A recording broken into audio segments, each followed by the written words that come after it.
Listen to that sound. That isn't a bull. That's a human being, sealed inside a hollow bronze sculpture, a fire burning underneath, the metal getting hotter and hotter and hotter. The screams pass through a series of tubes built into the neck. By the time the sound exits through the nostrils, it no longer sounds like a person dying. It sounds like a bull. This was real. The device existed. People died inside it. And it gets worse. The Brazen Bull wasn't born in the Middle Ages. It was invented around 570 BCE. An Athenian metalworker named Perilos brought his creation to Phalaris, the tyrant of Agrigentum, a Greek colony in Sicily. Perilos was proud of his work. He wanted a commission.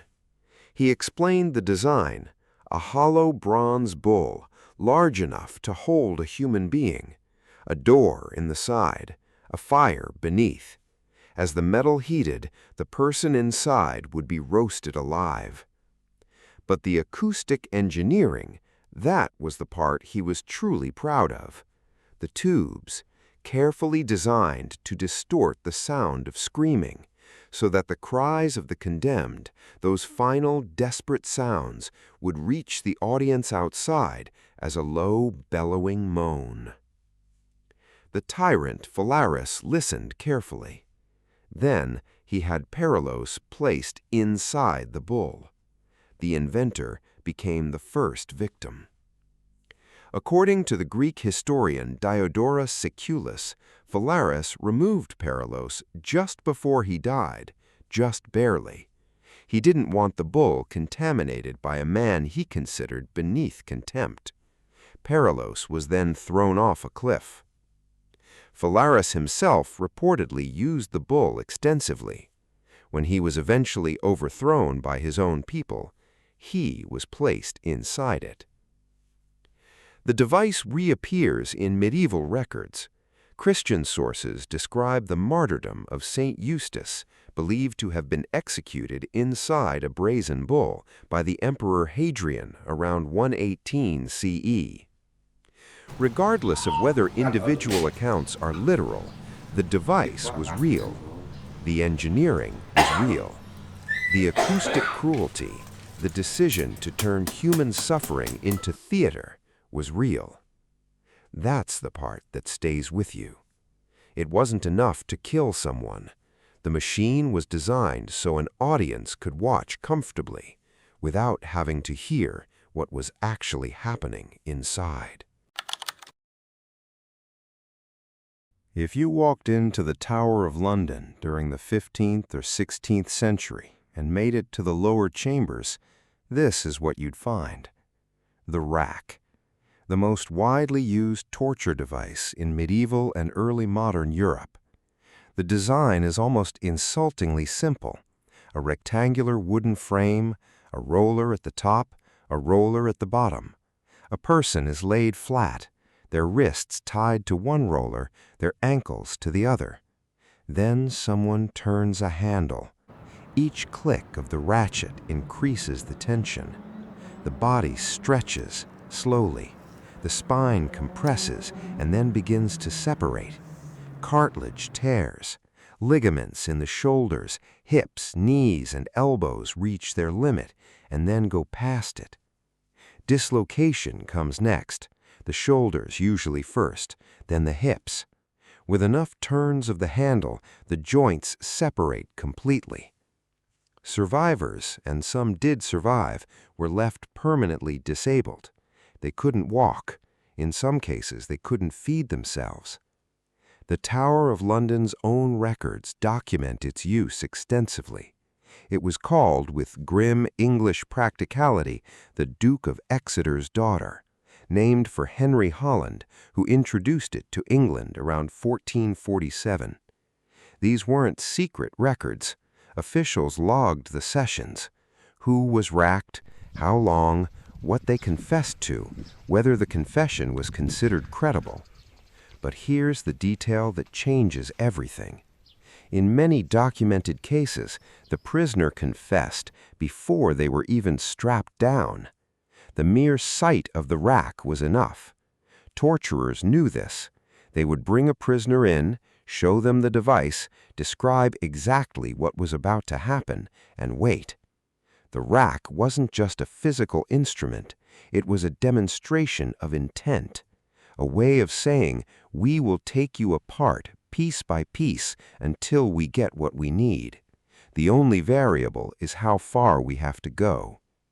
In 1628, John Felton, the man who assassinated the Duke of Buckingham, was threatened with the rack to reveal his co-conspirators. He reportedly said, "If the rack is to be used upon me, let it be done. I will not implicate others." He was hanged. No co-conspirators were ever named. At first glance, it doesn't look like much. Small enough to hold in one hand. Pear-shaped, hence the name. Crafted in iron or bronze, sometimes gilded for the courts of inquisitors who apparently cared about aesthetics. The Pear of Anguish, also called the choke pear. Here's how it works. The closed device is inserted into a body cavity, the mouth in some cases, other orifices depending on the crime the accused was charged with. Then a key, there was always a key, turns the screw at the base. 4 metal petals begin to open, slowly, methodically. They cannot be stopped from the inside. Medieval Inquisition records describe its use primarily against 3 groups: heretics, those accused of witchcraft, and individuals charged with what the Church called crimes against nature. The specific cavity used dictated the specific accusation: oral insertion for those accused of blasphemy or lying before ecclesiastical courts. The device rarely killed outright. That wasn't the purpose.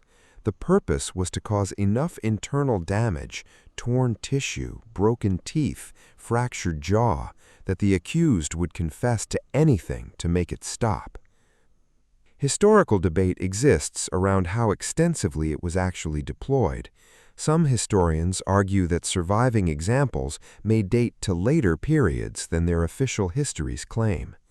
But accounts of its use or threatened use appear in Inquisition records from the 14th through 17th centuries.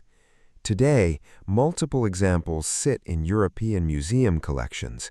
You can walk past one, take a picture. The metal hasn't changed. The mechanism still works. Forget the vampire. That came later. That was Bram Stoker.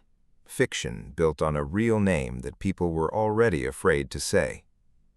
The real Vlad III, Prince of Wallachia, was something the 15th century wasn't fully prepared for. He was called Vlad Tepes. Tepes means the Impaler in Romanian. It wasn't a nickname assigned to him by enemies after his death. It was given to him while he was alive, because of what he did and how openly he did it. Impalement as execution existed before Vlad. He turned it into a system. The stake was wooden, typically sharpened to a blunt point, not razor sharp. This was deliberate. A sharp stake kills quickly. A blunt stake lets the executioner control exactly how deep it goes, how fast. The stake was inserted at the base of the torso. The angle mattered enormously. Too steep, death in minutes. The right angle, threading between organs rather than through them, and the victim could survive for hours, sometimes days. The body would then be planted in the ground. The body's own weight would slowly work it deeper. Ottoman chroniclers, enemies of Vlad, but also eyewitnesses, left detailed accounts of what they found when they advanced toward his capital in 1462. Vlad had retreated, but he'd left something behind. An estimated 20,000 people, impaled. The field outside Târgoviște was described in Ottoman sources as a forest of the dead. Stakes of varying heights, bodies at every stage of decay. The scale was deliberate. Sultan Mehmed II, the man who had conquered Constantinople 9 years earlier, saw the field, turned his army around, and went home. This is what historians call psychological warfare, and it worked. Vlad understood something brutal and entirely rational. A demonstration of what you are willing to do can be more effective than the act itself. He didn't just kill his enemies, he made a landscape out of them. Primary Ottoman chroniclers, including accounts attributed to the historian Tursun Beg, who was present on the 1462 campaign, described the scene at Târgovişte with unmistakable shock. This was a man who had seen warfare across 3 continents. He had never seen anything like this. The Spanish Inquisition officially began in 1478. Most people know the cultural shorthand, the jokes. Here's what they don't tell you. The Inquisition kept meticulous records.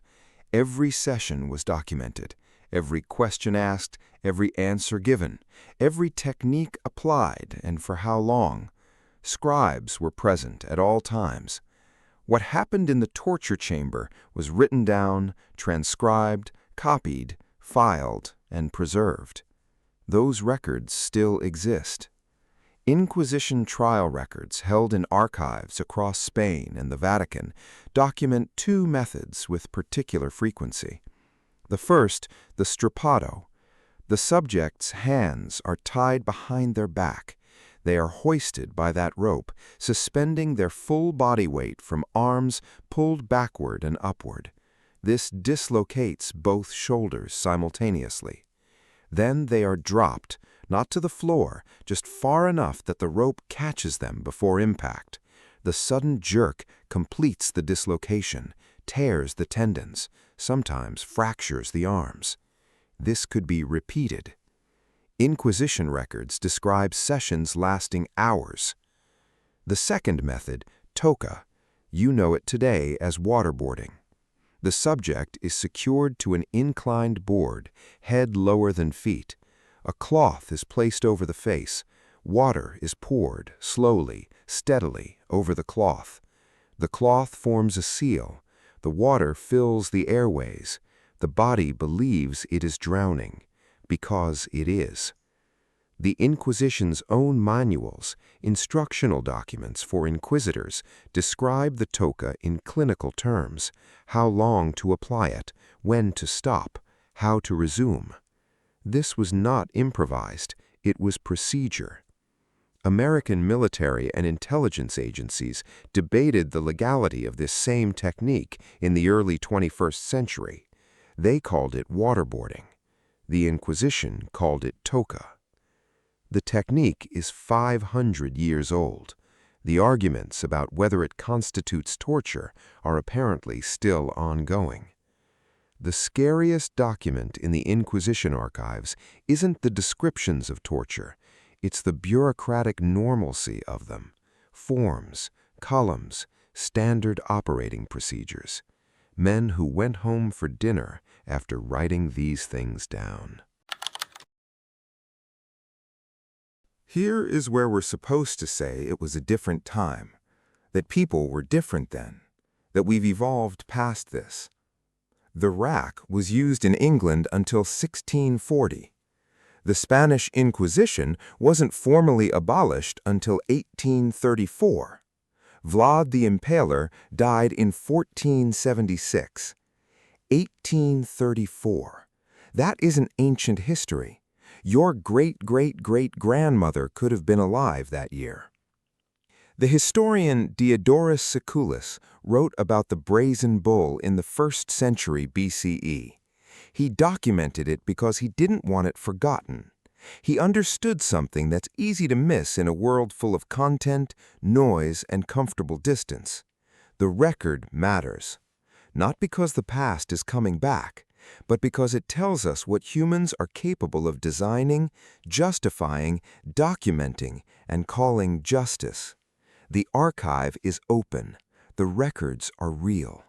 They've been waiting for you to read them.